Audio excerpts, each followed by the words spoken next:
Warrior's Gate came about when Martin Jenkins, a radio producer at BBC Radio 4, particularly working in the Saturday night theatre slot, sent a script of mine called An Alternative to Suicide over to the Doctor Who unit. Sent it to Chris Bidmead and said, take a look at this guy. I actually learned this morning that Chris had approached Radio 4 and asked for samples from writers who were working, in radio plays at the time, as a way of finding fresh material. Whether it was Martin's initiative, whether it was Chris's, I don't know. All I know is that I got a meeting in, I think it was Threshold House, that big building at the end of Shepherd's Bush Green that is now been taken over by developers, but at the time was the most horrendous office block working environment I have ever seen. It was like something out of Orwell's 1984. Long, grim, dark corridors, and as you walked along, you would see, these doors that looked like the doors to cells in the Lubyanka. And on those doors would be the names of the great shows, that you'd been inspired by throughout, your childhood and watched with awe and pleasure at home. And that stuff was coming from this terrible, terrible place. Met with Chris. Chris introduced me to Tom, who was in the building at the time, Tom Baker, mad as a box of bats, wearing an entire, Rupert the Bear's trousers. Tom had an entire suit made out of that, and a cheese sandwich in the pocket, which he used as his opposite number in acting demonstration to show me, how one portrayed fear and how created horror on the screen. And I was a 24-year-old novice writer, completely overwhelmed by the whole process, was let loose in the playground and had a terrific time doing it. Chris sent me away to come up with some one-page ideas, and the one-page idea I came up with, I think at the time it was titled The Dream Time.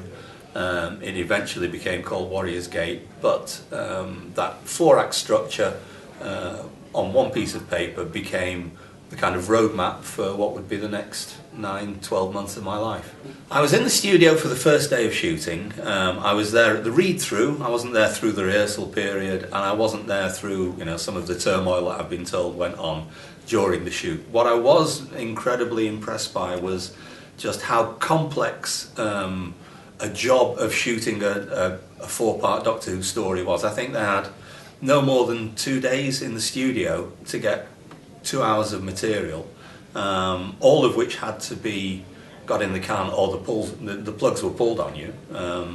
This was a very kind of strong electricians union period, and so everything had to be done at a breakneck pace. There wasn't a lot of time for indulgence. There wasn't any time for indulgence, in fact. Everything had to be meticulously planned. Everything had to be executed on the button. Incredibly impressive work by the actors who, in the middle of all this chaos, would deliver a note-perfect performance, exactly on the marks, in the light, looking in the right direction, matching shots, matching scenes from before. All that had to stay inside their heads because around them was chaos. Organised chaos, but chaos nonetheless, and an immense distraction.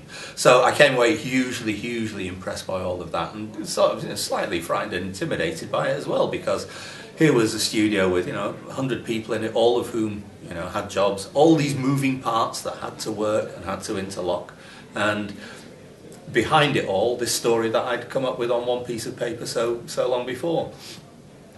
Afterwards, I kind of looked at it and I thought, has a lot changed? Has too much changed from what I set out to do? Did somehow the journey get diverted along the way? Is what went on screen what I'd seen in my head? At the end of the day, none of that really matters, because what matters is what the end product is. Everybody was compromising with everybody else. Everybody was working hard. Everybody was doing the best, and everybody was trying to make it work. And just because the way that you were trying to make it work wasn't necessarily the way that finally got achieved, I think is you can gripe and moan about it, but it doesn't really get you anywhere, because the work is still the work at the end of the day. I do look upon it with fondness. I remember it with affection. And of course, as a start to a career, when you're writing your CV, even after all this time, there's my Internet Movie Database page, and there, right at the bottom of it, starting it all off, two stories, 2 seasons of Doctor Who.